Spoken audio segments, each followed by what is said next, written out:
reorganização de carreira, aplicação de reajustes salariais que sejam superiores à inflação. Então tem uma data até o momento, até quando se pode praticar determinados atos administrativos sem sanções legais. Essa data é 8 de abril. O período eleitoral inicia a partir de 8 de abril. Essa data para nós ela é importante para organizar a nossa campanha salarial, mesmo sabendo que a data base dos profissionais de educação é o mês de maio. Mas se nós aguardarmos, no ano passado, nós fizemos uma campanha em maio, que é a data base. Este ano aqui, nós não podemos aguardar o mês de maio. Se nós temos reivindicações e queremos alcançá-las, nós temos que nos organizar, exercer a maior pressão possível e unitária dos profissionais de educação para arrancar do governo o que nós estamos reivindicando. Vou falar na sequência quais são essas reivindicações que são centrais. Toda a campanha do desempenho, a questão da valorização profissional está articulada com as condições de trabalho, logística, funcionamento das escolas, organização do ensino, sempre. Mas a questão remuneratória ganha uma relevância na data base, porque você precisa valorizar a remuneração dos profissionais de educação, docentes, gestores de quadro de apoio, ativos e aposentados. Então nós temos essa data referência que é o dia 8 de abril. Não há nenhuma inovação nisso.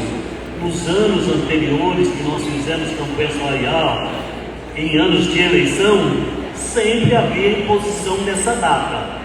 Sempre houve, né? Desde que foi aprovada a lei eleitoral. Então, dia 8 de maio. Em função desta data, que é uma data forte, a gente tem que nos organizarmos estrategicamente para arrancar do governo as nossas reivindicações. Durante o Congresso do Empenho, nós fizemos debate sobre o nosso plano de lutas. Destacamos 3 questões principais do ponto de vista da remuneração que deve ganhar a centralidade da campanha. Isso não é secundarizar as questões relacionadas à saúde, funcionamento das escolas, condições materiais, logística, todas as outras questões. Mas nós elegemos 3 questões. E ao eleger essas 3 questões do ponto de vista da remuneração, reivindicação remuneratória, também estabelecemos um cronograma de atuação. Quem esteve no Congresso viu que nós, durante o Congresso, aprovamos a pauta geral e aprovamos itens que estão contidas numa pauta de reivindicações comum dos profissionais de educação, de sindicatos que representam especificamente os profissionais de educação. Estiveram no Congresso tanto a representação do Sinesp quanto a representação do CEDIM, porque nós firmamos um acordo, um pacto. São entidades contrárias ao regime de subsídio, defende a carreira. São essas 3 entidades, representam exclusivamente profissionais de educação. Fizemos esse pacto contra o regime de subsídio, defesa dos direitos de carreira, defesa dos benefícios do quadro dos profissionais de educação, quinquênio e sexta parte. Nós temos acordo em torno dessas reivindicações e outros itens. E no Congresso aprovamos um calendário de lutas. Que calendário de lutas é esse? Passa por uma campanha contra o confisco previdenciário, com uma atividade no dia 28 na Câmara Municipal, com representação, não é paralisação no dia 28, tá? Representação de aposentados e ativos na Câmara Municipal, dando continuidade à campanha que nós já fazemos contra o confisco previdenciário, que precisa ser alterada a lei, tanto no âmbito municipal quanto no âmbito nacional. no âmbito nacional, combate à reforma da Previdência, foi dito aqui pela Sabrina, que nós teremos no dia 22 de maio uma jornada de luta lá em Brasília. Vai ter caravana, e somos só nós, junto com os trabalhadores de educação, servidores públicos do Brasil inteiro, no combate aos malefícios causados pela reforma previdenciária, onde as mulheres foram muito mais prejudicadas, porque aumentou muito mais o tempo de contribuição em idade mínima para a aposentadoria e houve redução, inclusive, do valor que ela vai se aposentar lá no futuro. Então tem uma luta lá em maio. E aqui em São Paulo nós temos que implementar essa luta. No dia 28 nós damos à Câmara Municipal as representações dos aposentados, tratamos isso com eles agora no dia 21 na nossa reunião. Nós temos um documento, entregar a vereadora, vereador, já é um incremento para poder fazer no dia 22 de maio também lá em Brasília. Então, dia 28 essa atividade. Pegamos a pauta que é unificada dessas três entidades e encaminhamos ao governo, já em novembro. Reiteramos essa pauta no dia 16, conforme nós havíamos avisado. Tínhamos reunião com a Secretaria de Gestão, tivemos reunião com a Secretaria de Gestão para reafirmar que nós já estabelecemos uma data limite para o governo apresentar resposta à nossa pauta de reivindicações, que é o dia 6 de março. É o prazo que nós demos para o governo. Ele sabe que tem ano eleitoral, sabe que precisa decidir as questões remuneratórias de profissionais de educação, receberam nossa pauta, estudo técnico, estudo legal, né? Estudo de impacto financeiro e orçamentário, tiveram tempo para estabelecer. E nós sabemos que a Prefeitura está em uma situação de caixa satisfatória para poder valorizar os profissionais de educação, como de resto dos demais servidores. Mas os demais servidores têm lei específica que já estão em regime de subsídio, um regime que nós não queremos para nós. Eles estão desenvolvendo a campanha deles. Então nós entendemos que o governo tem tempo ainda até o dia 6 de março. No dia 6 de março, tendo apresentado resposta ou não, no dia 8 de março, o Dia Internacional da Mulher, por N motivos, mas principalmente em defesa das nossas reivindicações, nós vamos fazer paralisação total da rede municipal de ensino.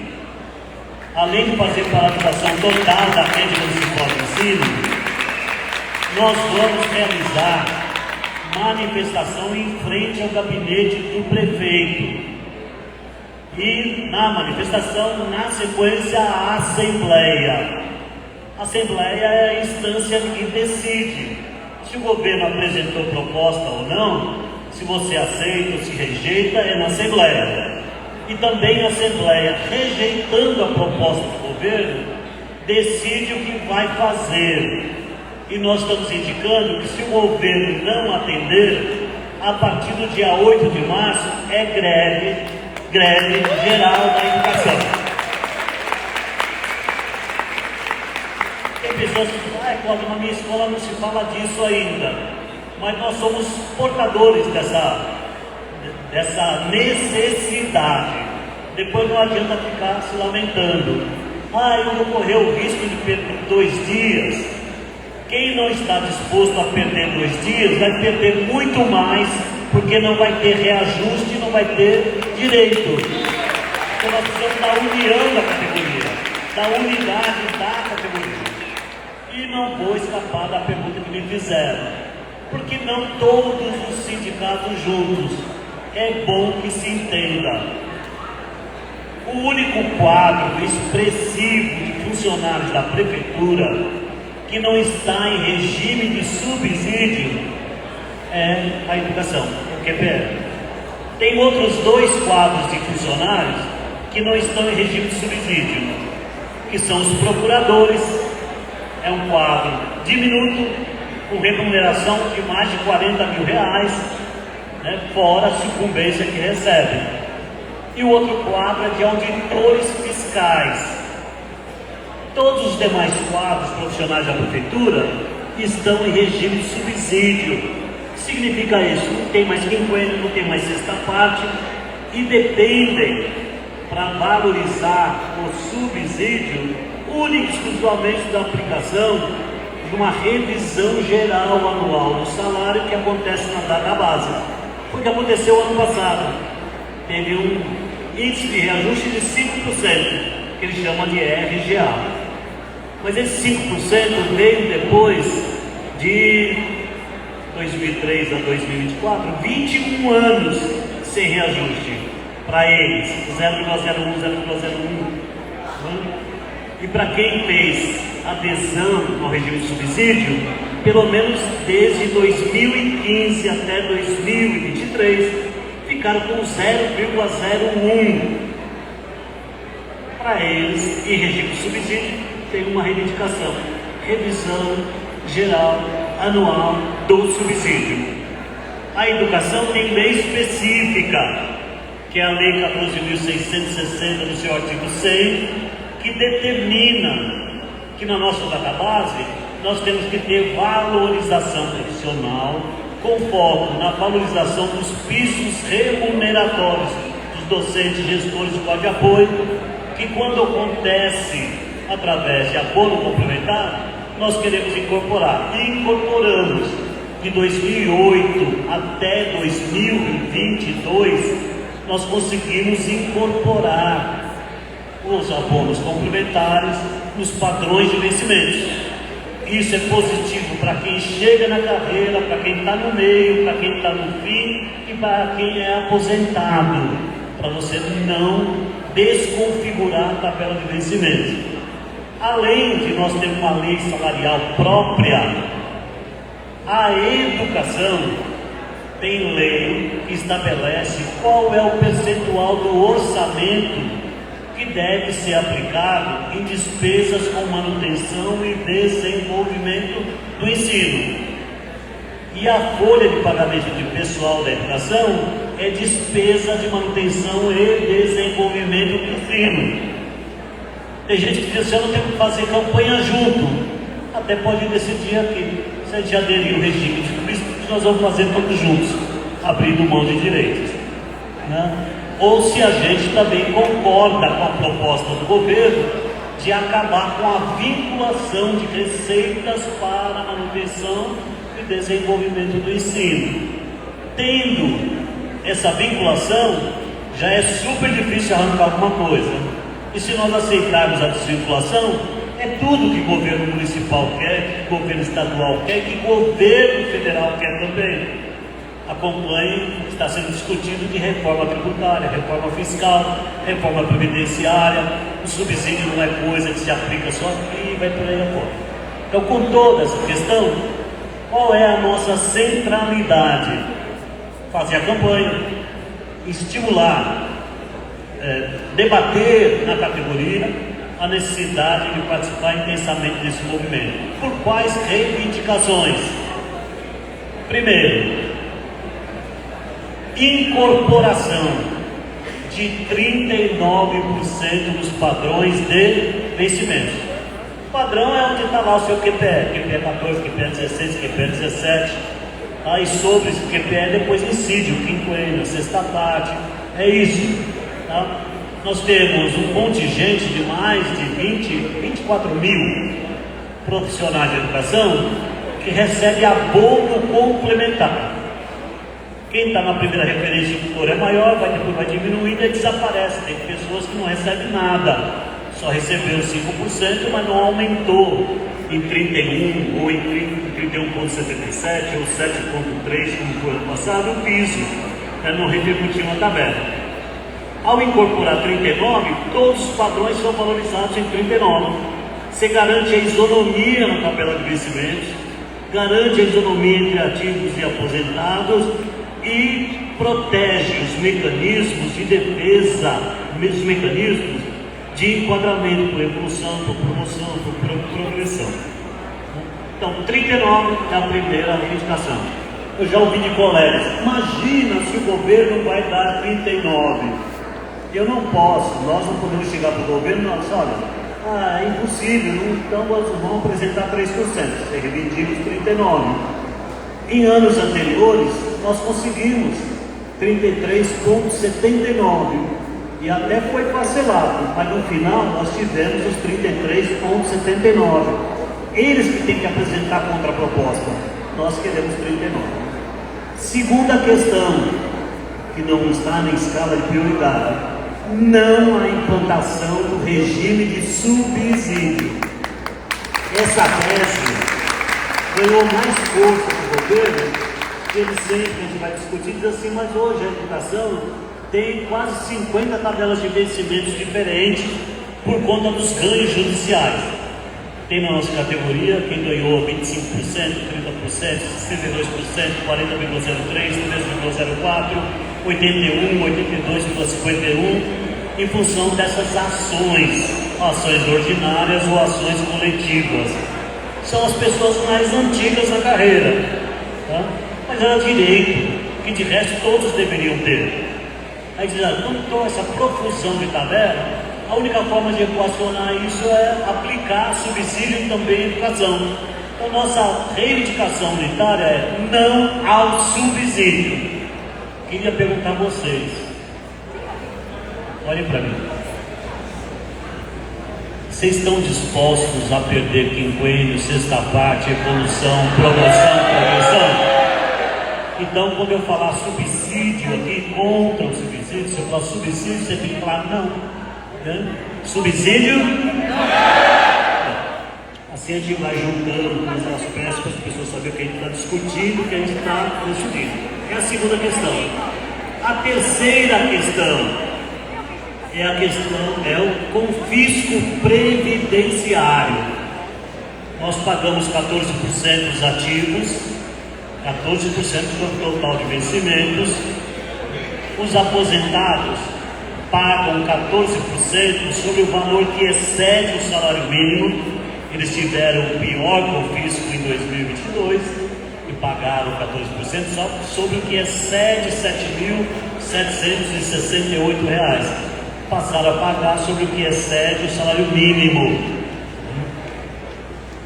Qual é o nosso principal argumento pela revisão, pela alteração da lei previdenciária? No âmbito nacional, quanto à idade mínima, tempo de contribuição, regras de transição, nós temos a força, né, de uma lei que se aplicou, a força de argumento para derrubar, né, por conta de ser uma lei que se aplica em todo o território nacional, onde teve reforma, né, se aplica o quê? A idade mínima para aposentadoria, o tempo de cargo, de carreira, né, o tempo de contribuição, as regras de transição. Então isso une bastante municípios e estados, trabalhadores de município e estado.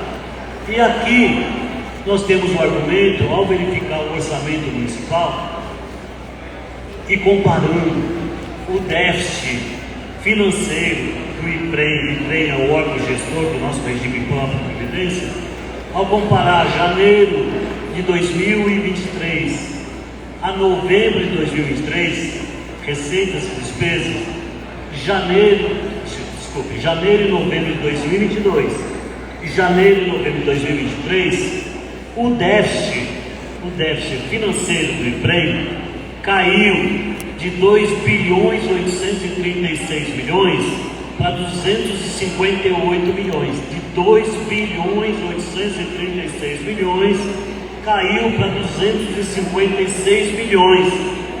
Então o déficit vem caindo. Por qual razão? Porque hoje ficou mais distante a sua aposentadoria. Você adiou a aposentadoria. Aumentou a contribuição dos aposentados, que antes pagavam sobre o que excede 7 mil, passou a pagar sobre o que excede o salário mínimo. A nossa alteração lá atrás, que era 11%, passou a ser 14%. E também, e esse é o principal impacto na redução do déficit, que tudo que arrecada-se de imposto de renda de servidor público, antes poderia ser utilizado em investimentos e outras despesas. Graças à luta que nós travamos em 2008, essa receita que arrecada de imposto de renda financia a Previdência. É transferido para o FUNPREV ou para o FUNFIN. Então isso também ajudou a cair o déficit previdenciário. Com essa queda do déficit previdenciário, que hoje é financeiro, a redução do déficit atuarial vai cair acentuadamente num tempo mais curto do que os 60 anos que estavam previstos anteriormente. Então essa é a nossa terceira bandeira, né? Revogar a reforma previdenciária no âmbito nacional e aqui revogar o confisco previdenciário. As três questões. As demais reivindicações que são relativas à redução da jornada do quadro de apoio, enquadramento da evolução funcional, com critérios iguais para ativos e aposentados, a questão dos comissionados da rede municipal, as questões relativas a condições de trabalho, tudo isso integra a nossa pauta. Só que essas três questões que eu estou dizendo a vocês têm que ser resolvidas até o dia 8 de abril. Tá, Cláudio, se não resolver até 8 de abril, a gente não vai ter nada esse ano. Pela lei eleitoral, é possível aplicar na data base um reajuste legal. Que reajuste? Só a inflação acumulada entre janeiro, fevereiro e março. Não pode aplicar mais que isso. Tá? Se nós não lutarmos para arrancar o que nós estamos reivindicando e alcançar isso até o 8 de abril, nós vamos aí, pode contar, a lei já é morta. Você vai ter no máximo, se tiver, a inflação de janeiro, fevereiro e março, e essa inflação oficial é baixíssima. As pessoas falam, mas o preço no mercado, não sei o que, mas a inflação é um cálculo médio da variação de produtos em função da renda de determinados agrupamentos. Então, sim, quero indagar a vocês. Nós devemos intensificar a nossa luta até o dia 8 de abril e a luta para valer, ou abandonamos o barco e deixamos, dizendo, deixa o Nunes fazer o que ele quiser, porque é ano eleitoral. Nós devemos ir à luta. Eu sei que não é fácil, né? Mas nunca foi fácil para nós e nós estamos dispostos a ir a encaminhar. Então, nosso calendário é esse, né? No dia 6, encerramento do prazo da negociação. No dia 8, todas, no Viaduto do Chá, às 14 horas, para a nossa manifestação, nossa Assembleia Geral, e depois a caminhada. Nós vamos juntar a necessidade de lutar pelos direitos das mulheres. Diga-se de passagem, na educação, 92% é do sexo feminino. E isso não é um demérito, é uma qualidade extraordinária. Ao contrário do que disse o Tarcísio, né, que a gente não tem condições, mas não tem infraestrutura, não tem valorização, mas profissionais de educação trabalham com amor. Nós não queremos renunciar ao lugar que o amor ocupa na nossa atividade profissional. Tem, mas ele não substitui a necessidade de valorização salarial, condições de trabalho para ter escola inclusiva, infraestrutura, logística, material, respeito, não ter assédio moral. Não é? Então, é isso, está nas nossas mãos. Essa é a pauta, esse é o calendário de lutas. Né? E observando aqui, eu contei lá no fundo, nas duas escadas, nós temos 39 pessoas sentadas na escada. E contei aqui na frente, nós temos 36.